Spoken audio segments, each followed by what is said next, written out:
Imtihonda ko'pchilik o'quvchilar noto'g'ri javob beradigan savollardan bittasini sizlar bilan ko'rib chiqamiz. Savolga qaraymiz. Bu belgilar amal qilgan hududda nogiron taniqli belgisi bilan belgilangan avtomobilga to'xtashga ruxsat etiladimi deyilyapti. Savolni oddiy tushuntiraman. Shu ikkita belgi o'rnatib qo'yilgan joylarda nogiron haydovchi to'xtashiga ruxsatmi, to'xtashi mumkinmi deyilyapti. Endi bu qanaqa belgi? Birinchi belgimiz 327 to'xtash taqiqlanadi. Ikkinchisi 718 nogironlar mustasno degan belgi.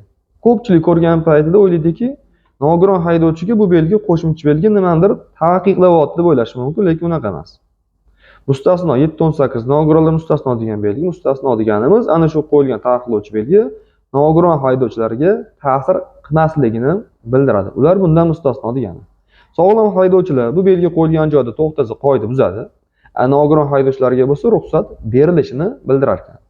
Demak, savolda nogiron haydovchiga to'xtashga ruxsat beriladimi desa, ruxsat beriladi degan variantimiz to'g'ri javob bo'lar ekan. Agar bu qo'shimcha belgi bo'lmaganda, nogiron haydovchiga ham bu joyda to'xtashga ruxsat berilmagan bo'lardi. Demak, qo'shimcha belgi bo'lgani uchun ularga to'xtashga ruxsat berilar ekan.